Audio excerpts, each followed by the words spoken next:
Hello അസ്സലാമു അലൈക്കും, welcome back to my channel.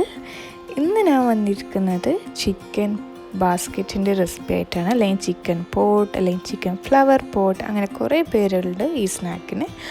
അപ്പോൾ നമ്മൾ ഇതെങ്ങനെയാണ് തയ്യാറാക്കലെന്ന് കാണാം. Keep watching. സബ്സ്ക്രൈബ് ചെയ്ത് കാണാത്തതുണ്ടെങ്കിൽ സബ്സ്ക്രൈബ് ചെയ്യുക, കൂടെ ആ ബെൽ ബട്ടനും കൂടി അമർത്താം. അപ്പം അതിന് വേണ്ടിയിട്ട് ഞാനിവിടെ ഒരു 250 ഗ്രാം ബോൺലെസ് ചിക്കന് നല്ലോണം കഴുകി വൃത്തിയാക്കി വെള്ളം കളഞ്ഞെടുത്തിട്ടുണ്ട്. ഇതിലേക്ക് നമ്മൾ ആഡ് ചെയ്യാൻ പോകുന്നത് ഒരു 2 സ്പൂണ് ചില്ലി പൗഡറാണ്.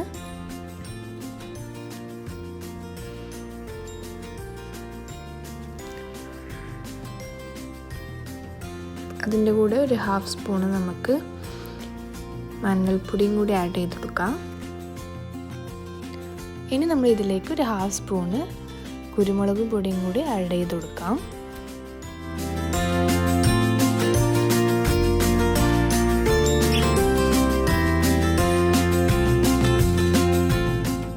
ഇനി നമ്മളിവിടെ ഒരു സ്പൂണ് തൈരും കൂടി ആഡ് ചെയ്ത് കൊടുക്കുന്നുണ്ട്. ചിക്കൻ ഒന്ന് സോഫ്റ്റായി കിട്ടാൻ വേണ്ടിയിട്ടാണ് തൈര് നമ്മൾ ആഡ് ചെയ്ത് കൊടുക്കുന്നത്.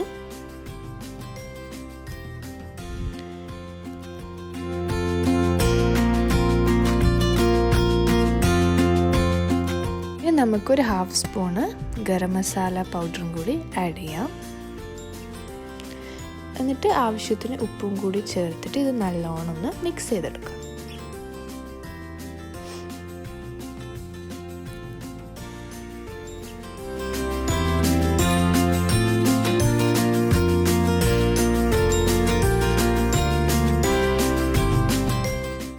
അപ്പം ഇതൊരു 15 മിനിറ്റോളം മാരിനേഷന് വെച്ചിട്ട് ഫ്രൈ ചെയ്ത് കൊണ്ടുവരാം.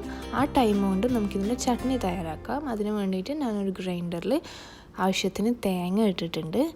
ഇതിലേക്ക് ഞാനൊരു 2 അല്ലി വെളുത്തുള്ളി ആഡ് ചെയ്യുന്നുണ്ട്. അതേപോലെ തന്നെ ഒരു 3-4 കാഷ്നട്ടും കൂടി ഇട്ട് കൊടുക്കാം.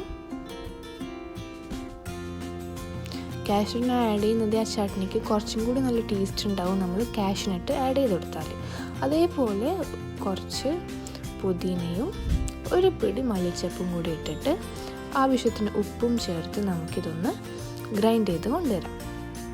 അപ്പോൾ ആ സമയം കൊണ്ട് എൻ്റെ സിസ്റ്റർ ഹെൽപ്പ് ചെയ്യുന്നുണ്ട്. നമ്മൾ എല്ലാ സമൂസയും ഇറച്ചിയടലും ഉണ്ടാക്കാൻ യൂസ് ചെയ്യുന്ന ഡോ ഇല്ലേ, ആ സെയിം ഡോ വെച്ചിട്ട് പൂരിൻ്റെ സൈസിൽ പരത്തി തരുന്നുണ്ട്. അപ്പോൾ നല്ല റൗണ്ട് ഷേപ്പ് വേണമെന്നൊന്നുമില്ല. അപ്പോൾ അത് നമ്മൾ ഒരു സ്റ്റീലിൻ്റെ ഗ്ലാസ്സിൽ ഇതേപോലെ കവർ ചെയ്തിട്ട് നല്ലോണം പ്രസ് ചെയ്ത് കൊടുക്കുകയാണ് വേണ്ടത്. ഇനി ഇതെങ്ങനെയാണ് ഫ്രൈ ചെയ്തെടുക്കുന്നതും കൂടി നമുക്ക് കാണാം. നമ്മൾ ആ ഒരു ഗ്ലാസ് ഒരു ഹോൾഡറിനെ കൊണ്ട് ഹോൾഡ് ചെയ്തിട്ട് ഇതേപോലെ ഫ്രൈ ചെയ്തെടുക്കാൻ വേണ്ടി നല്ലോണം ഡീപ്പ് ഫ്രൈ ചെയ്തെടുക്കണം. എന്നാൽ മാത്രമേ നമ്മുടെ ബാസ്ക്കറ്റ് നല്ല വൃത്തിക്ക് നമുക്ക് ആയുള്ളൂ.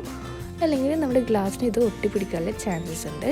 അപ്പോൾ അതേപോലെ നമ്മൾ കുറച്ച് ബാസ്ക്കറ്റ് ഇവിടെ നല്ല വൃത്തിക്ക് ഫ്രൈ ചെയ്തെടുത്തിട്ടുണ്ട്. കണ്ടില്ലേ, നല്ല ക്രിസ്പി ആയതാണ്. ഇനി ഇതിൻ്റെ ഫില്ലിങ്സ് എങ്ങനെയാണെന്ന് നമുക്ക് നോക്കാം. അതിന് വേണ്ടിയിട്ട് ഞാനൊരു 2 പൊട്ടാറ്റോ സ്മാഷ് ചെയ്തതിൽ ഒരു ഉള്ളി ചെറുതായി കട്ട് ചെയ്തതും കുറച്ച് മല്ലിച്ചപ്പ് കുറച്ച് പെപ്പറും കൂടി ഇട്ട് മിക്സ് ചെയ്തിട്ടുണ്ട്. അപ്പോൾ ഇതാണ് നമ്മുടെ ഫസ്റ്റ് ബേസ് എന്ന് പറയുന്നത്. ഇനി ഇതിലേക്ക് നമ്മൾ കുറച്ച് നേരത്തെ തയ്യാറാക്കിയ ചട്നി, അതേപോലെ ഫ്രൈ ചെയ്തെടുത്ത ചിക്കനും കൂടി ഉണ്ട്. ഇതിൻ്റെ ബേസിലേക്ക് ആദ്യം നമ്മൾ കുറച്ച് മയോണൈസ് സ്പ്രെഡ് ചെയ്യും. അതിനുശേഷം നമ്മുടെ പൊട്ടാറ്റോൻ്റെ ഫില്ലിങ് വെക്കും. എന്നിട്ട് നമ്മൾ 2-3 പീസ് ചിക്കൻ ഫ്രൈ ചെയ്തതും കൂടി വെച്ച് കൊടുത്തിട്ട് അതിൻ്റെ മേലെയാണ് നമ്മൾ തയ്യാറാക്കിയ ചട്നി വെച്ച് കൊടുക്കുന്നത്.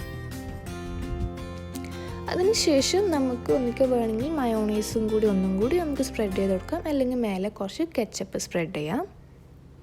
അപ്പോൾ ഇതേപോലെ നമുക്ക് എല്ലാം ഒന്ന് തയ്യാറാക്കിയെടുക്കാം.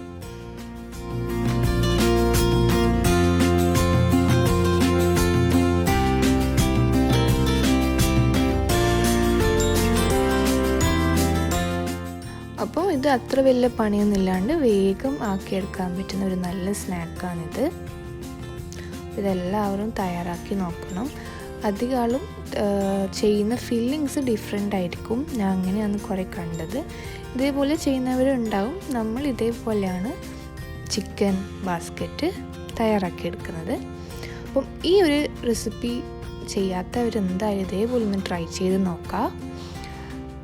നിങ്ങളുടെ കമൻറ്റ്സ് ഷെയർ ചെയ്യുക. അതേപോലെ സബ്സ്ക്രൈബ് ചെയ്ത് കാണാത്തവരുണ്ടെങ്കിൽ സബ്സ്ക്രൈബ് ചെയ്ത് സപ്പോർട്ട് ചെയ്യുക. വീണ്ടും നല്ലൊരു റെസിപ്പി ആയിട്ട് കാണുന്നവരെ അസ്സലാമു അലൈക്കും.